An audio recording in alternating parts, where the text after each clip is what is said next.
What is up, everybody? There's Drew Chavo, the Burning Abyss, here with another video. I've seen a lot of people who have really enjoyed my Burning Abyss profile for Genesys format, so I wanted to do a few test hands and just kind of showcase what we can do, and at least try and hopefully teach some people some stuff, because I did go on Dueling Book to play some games over this weekend, and I think I went like 6-1 with the deck, something like that. Deck's really good. I also saw a lot of people actually copying my list and playing my list that I posted, which was kind of neat. So I'm gonna do a few test hands, and hopefully if anyone needs like any kind of help or is confused, that this helps them, because I feel like it's easier to just walk through stuff and actually see it happen. So we'll draw 5 cards. That's 4 and 5. That's a pretty good hand. The rollback is kind of unfortunate in hand, but we can make this work.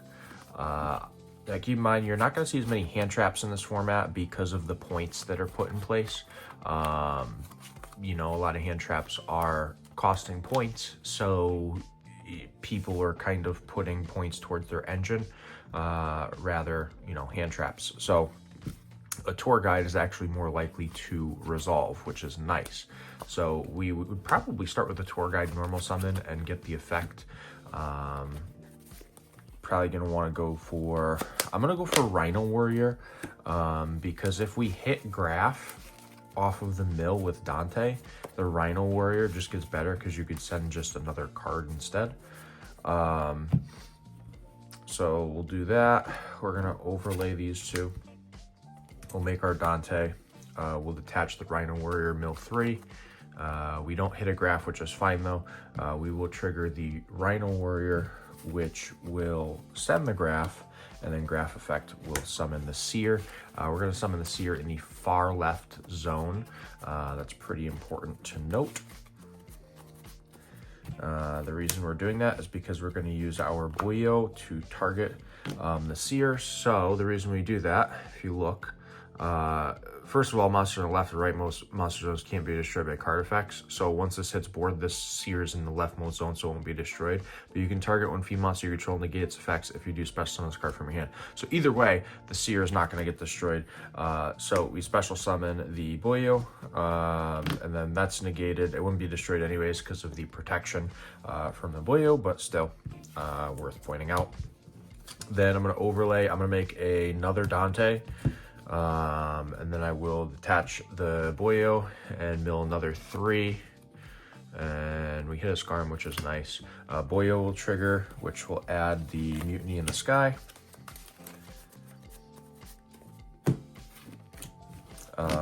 Then we are going to play the Mutiny in the Sky, and I'm going to shuffle back Rhino Warrior, Graph, and let's go with another Buoyo because it's an extender, which is always good to have.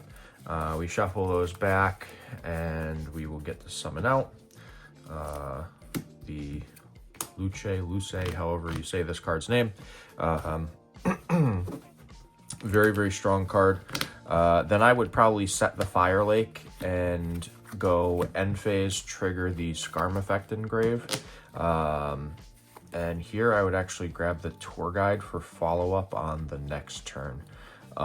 If we had either Dino-Miscus or a Phoenix Wing Windblast, I would end up grabbing Graph rather than grabbing the tour guide. And the reason for that is I would pitch the Graph with the discard trap, and then the Graph would summon another Scarm from my deck, and then that Scarm will get automatically popped because of the Luce, and then in the end phase I would get to search for the tour guide, which just deck thins. That's really what it's about, is deck thinning, because it's another 3 cards rather than just 1 card. So we'll put that there, and then we would pass, and literally, like, this is a really solid board, like very solid. So you can Fire Lake them for 3, and then you also have your Luce effect, if this wants to focus, that'd be cool. There we go.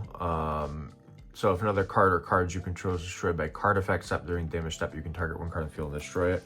So if they were to, for whatever reason, destroy one of these somehow, you could just go ahead and trigger that to pop one of their cards. But right now you have a pop 3, which is crazy. And if you tribute both of your Dantes, you're going to get a bunch of chain links, because you're going to get both Dantes to add, and you're going to get a Seer. So you could use the Seer to bring back a Dante after you Fire Lake. And then you can add that Seer back with one of the Dantes, and the other Dante would add back like a Scarm. So you've just put yourself in a really, really strong position where you've just replenished your hand. So that was a pretty good first hand. We'll go ahead and do another one here. Let me just gather that up, and we'll shuffle it up. All right, doing the last couple shuffles here, and a few cuts. Perfect, and we'll draw 5 again. Okay, that's also another really good hand. We're going to Tour Guide, get the effect, get the Rhino Warrior. I do really like doing the Rhino Warrior over the Graph Summon. I think it's really good when you're milling a bunch of cards. Once again, mill 3.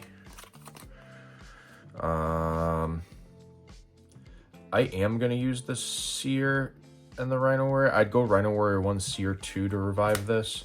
Then we send the Graph. Yep, send the Graph here. Graph effect. I'm actually going to summon Scarm and not Seer,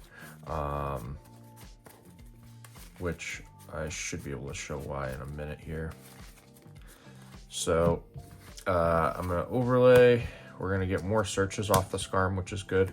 So we'll do that Dante to mill 3 more cards. We're hoping to hit a rollback here. No rollback, that's fine. We can... So Mutiny in the Sky is like a really, really good card. We can honestly send the Libic to add it back. Yeah, we'll do that. We'll do the Mutiny in the Sky. We will send the Libic to add this back. Then I'm going to play it. We're going to shuffle in Graph, Rhino Warrior, and Libic to get the Luce again. That's a pretty good start. I don't really have to shuffle because we're going to search in the end phase, but whatever. Then I would end up setting these two, and then end phase, we would get our Scarm effect, which I would probably grab the Tour Guide again. The reason that I'm grabbing the Tour Guide here is because on our opponent's turn, we're going to Fire Lake, which will get rid of the Graphs, or I'm sorry, the Dantes, not the Graphs, wow. Get rid of the Dantes. So both Dantes will trigger, and so will Farfa if they have a monster left after Fire Laking them, which they probably won't, so the Farfa would be irrelevant. But you get both Dantes. I would add back the Seer for sure, and I feel like I would probably add the Farfa here.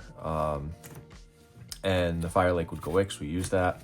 And then we still have a Trap Trick, so we can Trap Trick and do a lot of stuff. We could either banish a Torrential to blow everything up. We could banish a Dynamiscus, because then you can pitch the Seer, and the Seer would get the Dante back. Or you could also, you know, do like a Phoenix Wing and do essentially the same thing. So, and then, you know, let's just say that we did the Dynamiscus. We banish it, and then we would get it on the board, and then we would Dynamiscus one of their cards, pitch the Seer, and then summon the Dante out with the Seer. And then, you know, that gets shuffled, and it comes back to us, and then, yeah, we're pretty much good to go. You know, you can... I would probably summon this Dante in the middle, not on the far left, just because of the BA effects, and being protected by the Luce. But you'd go Tour Guide here, and you just, you know, you'd pop off. Simple as that. And then you do have a special summon of the Farfa, which won't get destroyed because of the Luce if you do it in the far left zone. But yeah, that's another test hand. I suppose I should probably do at least a couple more, and that will probably help people figure some stuff out. So let me shuffle these up again. All right, so let's do another test hand here. Give this a good mix. I started recording this first thing this morning, and I get up very early for work, and I realized that I could only record like half of what I wanted to do for test hands before I had to like leave the house. So now we're recording the rest of the test hands now. So once again, 5 cards. This is also pretty good. This would be probably, because we have Rhino, 3 BAs, and Fire Lake. So we're definitely gonna be able to resolve Fire Lake, which is cool. I'd probably normal the Rhino, special the Farfa. Then we'd go Dante. I'd mill 3 off the Dante. We hit a Scarm, which is cool. Then the Rhino Warrior will trigger. We'll send the Graph. Let's get Graph effect.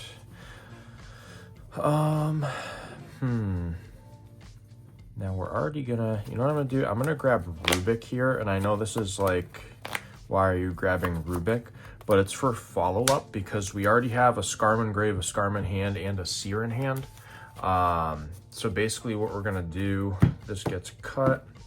We're gonna special the Seer.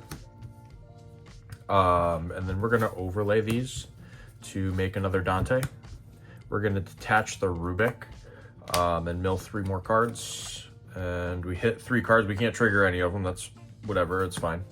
And then from here, I would probably set the Fire Lake, and then I would end phase Scarm Search. I'd probably grab Tour Guide here. I think Tour Guide is most likely the best bet. Because what we're going to have on our opponent's turn is pretty solid, to be honest with you. So the Fire Lake is great because you're going to sack double Dante. You're going to get a few things to resolve here. So you get both Dantes to add cards back. I would definitely recommend adding a Seer back. And then you could probably grab the Rubik because like you're going to get this to do stuff for you. Like it's going to be really solid. But then on top of that, so obviously you get the 3 pops from doing that, but the Farfa can also resolve, and then one of your Dantes would come back off of the Seer. So there's a large board wipe plus a revival of a Dante. If they somehow were to keep playing and they take this Dante out, you could add another card back. Adding a Farfa isn't a terrible idea because on the follow-up now, you draw for turn. I would special the Rubik. I think specialing the Scarm here is okay. And this is why I play the Virgil, because it's actually pretty easy to make. And then you can Virgil, discard the Farfa to shuffle one of their cards. And then Farfa can banish one of their monsters, which is even better. And you haven't normal summoned yet, so you could normal the Tour Guide, trigger your Tour Guide effect to get a Graph. And we're going to overlay. If I can pick it up, that'd be great. Probably another Dante here. We'll mill 3 cards. That's phenomenal. So Graph 1, Boyo 2. We grab the Mutiny, and then Graph will special a copy of, I'm thinking Seer is probably the best bet here. You know what? No, it's going to be Scarm. And the reason for that is Mutiny. So we're going to go Mutiny effect. We're going to shuffle back 3. I think a Graph is definitely worth it. We went through 2 Rhino Warriors, probably do a Rhino Warrior, and then one of the Seers because we have 1 in hand. And we do want to keep those in circulation as much as we can. So we shuffle those, and we're going to get the Luce out. You can use this effect to send and pop one of your opponent's cards. This scenario would definitely warrant sending the Libic, because the Libic can then special summon the Seer from your hand. You could then overlay these, and you have your pick of kind of what you want to do here. But I think that a Break Sword isn't a terrible idea, because you can Break Sword and pop one of your cards. And then your seer would trigger. So like if you were to pop, because if you have this here, you can't really pop your break sword because it's in the far left column. But if you were to like pop Dante or something, I probably wouldn't. I'd probably pop the Virgil and then pop one of their cards, because now the Virgil and seer will trigger. You get to summon the Dante, and then you get to draw a card off the Virgil, which is a tour guide that's really good. That's actually amazing. But from here, obviously you have a solid amount of damage that you're pushing on board, enough for a game most likely, because this is 1,000, this is another 2,000, so that's 3 plus 25 is 55, that's 8, that's 9k already on board, which is insane. And if you wanted to, you can also like like let's say you don't kill them, like end of battle, these switch to defense. And then main phase 2, you can literally like overlay your Dante and your break sword to do your Draco future, and then this Dante can turn into a Zeus, and then you have Torrential to set, which you don't necessarily want to do this with the Zeus on field. It doesn't make sense, but you know, you do have options. And I believe we're gonna... No, I think this Scarm might... No, this Scarm was sent somehow. I think we might have milled it. So you might get a Scarm Surge too. But yeah, I mean, this is obviously, you know, crazy follow-up. Rubik is actually really, really good. This card, I think, is actually solid in this deck, in this format specifically. So I kind of do recommend running it at 1. I also kind of want to try playing this deck with Sekka's Light, because Sekka's Light is 0 points in this format, and doing like basically a huge monster mash variant, which, I mean, there's a lot of potential with that, with things that you can actually do, which is, you know, the big benefit and draw to doing something along those lines. Also in that last hand, I'm trying to think if I had another Fiend in hand. I think I had... Yeah, I had the Tour Guide. You also could have, in that hand that I just did, you could have sent the Tour Guide to add the Mutiny in the Sky back, and then you could have made another Luce, which would have been crazy. So yeah, it's even more damage. So you should definitely be winning those kind of games. Let's draw another 5. I think this will probably be the last test hand. And 5. This isn't bad. This is decent. I'm gonna start with a special Farfa and then a special Seer. I'm gonna overlay these for Dante, detach the Farfa and mill 3. Our Rhino Warrior will trigger. I'm actually going to... I think I'm gonna get Kagna here. Kagna seems like... Oh, I'm sorry. No, I messed that up. I'm supposed to send a card, aren't I? I'm going to send the Graph and then summon the Kagna. If I could do that correctly, that'd be great, right? And then we're going to normal the Tour Guide, get the effect. This will automatically destroy itself because Tour Guide is a non-BA. And we could do one of 2 things. We could either get a Scarm or a Boyo. I think that the Boyo might be the way to go, to be honest with you. Kagna will trigger then to send the Fire Lake, which is pretty good.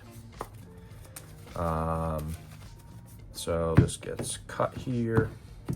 Then we're gonna overlay, make a second Dante, detach the Boyo and mill 3. Nothing crazy there, but the Boyo will trigger, which is good to get the Mutiny, which is always good to have in rotation. Then you can Mutiny again, and here, looking at our grave, I think that Tour Guide, Boyo, and we only play 2 Farfa, and both of them are in grave, so I'm going to shuffle one of the Farfas back. Because it's good to have a Farfa in deck for when, like, you want to send it off of like Luce to get a banish and a pop. So this now comes out, and then I would set the Trap Trick, and I would probably pass from there. And once again, we have a pretty solid board because we're going to get the no searches here because I don't have any Skarms engraved, which is all right. We do get Trap Trick here, which is great because Trap Trick can get us the Fire Lake because we play 3 of it, which is awesome. And then we get a pop for up to 3. And then once again, you will get your BA cards to all trigger here. So a Dante will come back, a Seer will come back, and then another BA of your choice. Let's grab the Rubik. This will come back as well. So pretty good because our opponent is not going to be doing much in the world of stopping us. If they were to clear like the Dante, obviously you get another BA name back. But if they destroy it, then your Lucha is going to trigger and pop one of their cards. So this isn't terrible. They're probably going to try and clear this before they clear the Dante. So let's assume that they somehow clear this. If they clear this, great, because we made it in the far right zone. So technically, we can only get 1 BA on the field in the far left. But to be honest, they're going to try and clear this because like they don't want to get their cards popped. So they clear this. And if they were to clear the Dante, your Dante is going to trigger as well. You have Graf, Cagna, and Farfa. We already have a Graf in hand. We don't need Cagna. Farfa access would be nice. So we grab that. We draw for turn. We drew another Farfa. Great. Not that we needed it. But we're going to special the Rubik.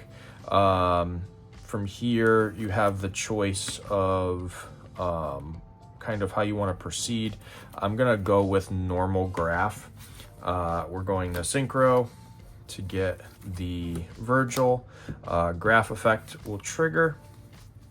And let's grab the Libic.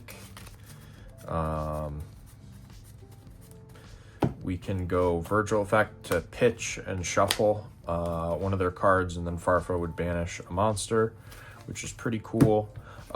You can send the Seer to add the Mutiny back, and then you can trigger your Seer effect and get a card. In this case, I'm actually going to get a Graph. I was going to save the Seer to summon it off the Libic, but I kind of changed my mind partway through.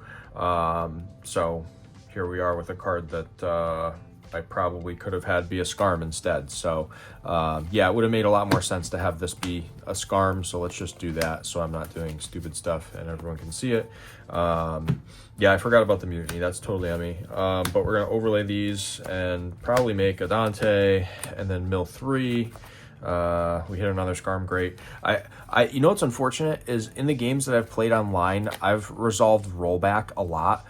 But in all of these test hands, I haven't gotten a rollback engraved to show any of you once as to how good it is. It is a good card. It's just you have to mill it. But now you can also Mutiny in the Sky. We have 2 Skarms, so if you want to shuffle one back, you definitely can do that. We don't need the Graph engrave because we have one underneath the Dante. So I would probably shuffle 1 Skarm, 1 Graph, and I think... Let's go with the Farfa just because we have 1 in hand. We shuffle these back. We get our homie out here. Yeah, so this is obviously a lot of damage. This is 8,500. This should be enough to win you the game. And obviously, like I said, if it isn't, end of battle, the Dante switches to defense, but we're going to just overlay into our Zeus. And in the end phase, we will get a Skarm search, which is really nice. We can grab Tour Guide here. And then during our opponent's turn, you know, we can Zeus them, which is pretty darn good because you're going to go Zeus, you're going to wipe the field, you're going to get your Graph 1, Virgil 2, Dante 3 targeting the Seer, and then you, I think I did I think I did Virgil 2 there. I have to draw first. Draw another Seer, which we didn't need. That was the one card I was hoping we didn't draw. Special the Seer. It's going to get auto-popped here because we control non-BA, and then your Seer will activate to summon either your Dante or your Virgil, your pick as to what you want to do. You already have 2 Seers in hand, so honestly the Virgil might not be a terrible idea because it is removal, so it comes back to you, and then you can always pitch a Farfa to shuffle a card with Virgil, and then Farfa banish a monster, and then you can literally normal tour guide and summon your Libic. This is where it just gets like ridiculous. And you can mutiny, add, sending the Libic. Libic triggers, summons the Seer. The Seer doesn't die because Libic negates it. You can then overlay, and you go Break Sword, pop itself one of your opponent's cards, then Seer triggers. You get to summon back a Dante, and then you can mutiny. I mean, you guys can see how this works. Like, this deck just does a lot more than I think anyone is really giving it credit for currently in this format. I think that this deck just, you know, when it pops off, like, your opponents are going to scoop pretty quickly. And if you get down to like a grind game, they're also probably going to scoop pretty quickly because this deck is like unmatched in grind games. Like, there are very few decks in the history of the game that can like outgrind Burning Abyss in a like more simplified game state. In something that's simplified like that, like, your opponent is just going to be like, yep, I think I'm done, and they're probably going to pick up their cards and either go next game or just scoop overall. So I know that, like, obviously there are better decks in Genesys format, but this deck actually does more than it probably should, which is cool. But I also want to talk about, you know, really quickly the extra deck choices, because most of the time you are just making like Dante for your rank 3 Xyz, but Break Sword definitely gets made a pretty good amount. Azure King, it can be kind of a board wipe, I guess. Nightmare Shark is situational. It's like, okay, if your opponent has like low life, you just summon it and win. Obviously Fortune Tune into like Downard Zeus is pretty good. This card's actually crazy because so many people try and activate effects that target this card, and you cannot target Fortune Tune with card effects. So like, your opponent's gonna try and do something and you'd be like, yeah, you can't, like, you just can't do that. And then you just make a Zeus and then you try and wipe the board, which is pretty good. The Utopic Future is, I like this engine a lot actually for the 20 points that this card costs. I think it can be worth it to have that monster negate be possible. There's definitely other cards you could technically play instead of these two. Like, I see an argument for playing something like Alucard or Grand Pulse to have like more backer removal, but it's definitely not like mandatory. I think if you make this, you're probably just in a ridiculously good position anyways. So yeah, the Virgil, like I showed everyone, this card is crazy. I had somebody comment on my profile saying it's wild that I'm not playing the Fusion Pilgrim. There is absolutely zero world in which Pilgrim is worth playing in this deck. I just don't think that it's like nearly as good as like playing Virgil. I don't think that there's anything here I would cut for Pilgrim. The only time that I ever thought Pilgrim was good is if you were playing Beatrice, and because Beatrice is 100 points, I don't see a reason to do that. Like, that was like really the only time that in my experience with this deck that Pilgrim has been like solid. So yeah, I'm not using all of my 100 points on a Beatrice just to like go, hey, let's make a Pilgrim when she's destroyed. I think there are far better things that can be done. I think that the extra deck is really solid. Like I said, the only thing I could really see changing is maybe the F-Zero package being changed. You could technically cut both of these and play either Grand Pulse or Alucard, and then also play like an Aerial Eater, because it sends a Fiend when it's summoned. So, and you can make it off of Mutiny, which is good. But like, that's just, you know, everyone can play around with whatever they want to play around with, and just kind of, you know, take it at their own pace. But I do think that this list has been doing wonders for me. I think that it's a really solid choice going into Genesys format, especially if you don't want to spend like a ton of money either on like building something new that maybe you know don't have for a format. I put this deck up, I think, on YGO Pro Deck, or no, somebody put my list up on YGO Pro Deck. I can't remember who it was, but they literally like copied like the list that I posted, put it on YGO Pro Deck. And I think YGO Pro Deck said on TCG Player you could get like the entirety of my deck, main, extra, and side for like $40 if you do the lowest rarity. Like it was like $36 or something like that.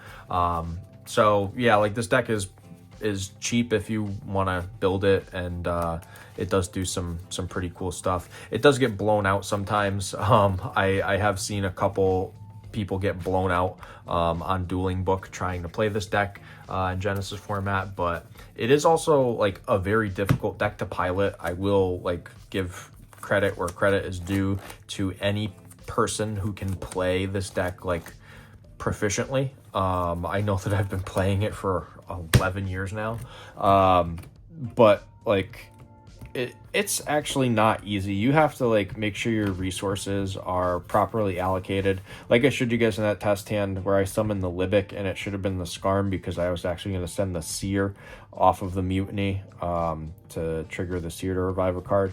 Like you have to really like be on your A game when you play this deck, especially when you're playing it in any format right now, because the deck is definitely power crept.